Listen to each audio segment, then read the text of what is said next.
Hello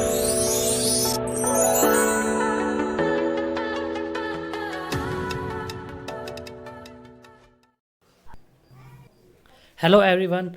आज हम पढ़ने वाले हैं लॉ ऑफ डिमांड क्या होता है and assumption of law of demand क्या होते हैं। हिंदी में मांग का नियम क्या होता है और मांग के नियम की मान्यताएं क्या क्या होती हैं।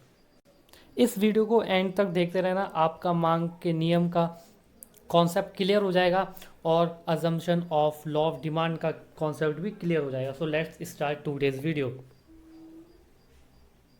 So first is law of demand. Law of demand state that inverse relationship between price and quantity demanded keeping other factors constant.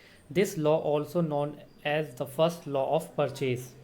ये बहुत सिंपल डेफिनेशन है और बहुत स्ट्रेट बिल्कुल सीधा से इसमें बता रखा है। लॉ ऑफ डिमांड क्या होता है। लॉ ऑफ डिमांड ये कहता है कि जब प्राइस इंक्रीज होता है किसी भी गुड्स का और उसकी क्वांटिटी डिमांड कम हो जाती है तो उसे हम लॉ ऑफ डिमांड कहते हैं।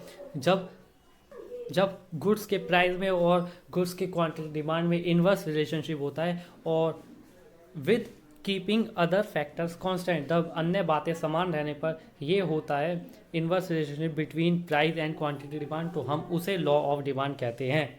This law also known as first law of purchase. इस लॉ को हम एक और नाम से जानते हैं, the first law of purchase. अब हम देखते हैं जो ये लाइन आई थी कीपिंग अदर फैक्टर कांस्टेंट, इसके अंदर कौन कौन से फैक्टर्स आते हैं और ये लाइन लॉ ऑफ डिमांड के लिए, लॉ ऑफ डिमांड की डेफिनेशन में बहुत इंपॉर्टेंट और बहुत मेन रोल करती है। कीपिंग अदर फैक्टर कांस्टेंट जो होते हैं, तो हम पढ़ेंगे इन कौन कौन से फैक्टर्स लॉ ऑफ डिमांड में कांस्टेंट रहते हैं, तभी लॉ ऑफ डिमांड अप्लाई होता है। Let's see. Assumption of law of demand keeping other factors constant. जो लॉ ऑफ डिमांड में एक लाइन आती है कीपिंग अदर फैक्टर कांस्टेंट, तो हम अब उसके बारे में पढ़ेंगे। उसे कहते हैं assumption of law of demand होती है वो। तो अब हम पढ़ेंगे कि उसके अंदर कौन कौन से फैक्टर्स आते हैं जो कांस्टेंट रहते हैं।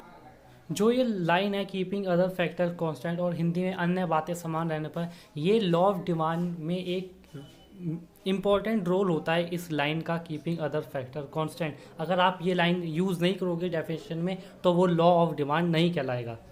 सो अब देखते हैं कौन कौन से फैक्टर्स आते हैं। First is price of substitute goods do not change. जो सब्सटीट्यूट गुड्स का प्राइस होता है वो चेंज नहीं होगा, तभी लॉ ऑफ डिमांड अप्लाई होगा। जो सब्सटीट्यूट गुड्स होते हैं उनका प्राइस कांस्टेंट रहेगा। Second factor is price of complementary goods remain constant. जो कॉम्प्लीमेंट्री गुड्स होते हैं वो भी कांस्टेंट रहेंगे, उनके प्राइस में भी कोई चेंजेस नहीं आएगा।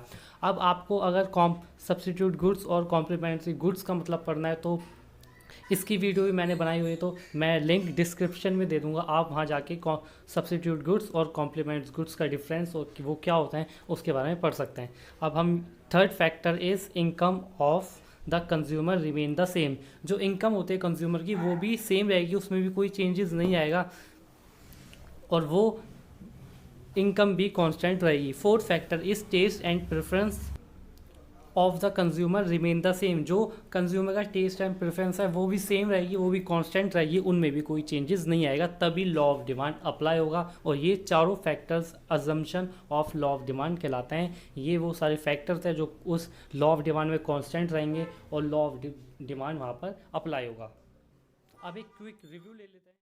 आई होप गाइज आपका एक कॉन्सेप्ट क्लियर हो गया होगा law of demand and assumption of law of demand का। So if you like this video, don't forget to subscribe and hit the like button and share with your friends.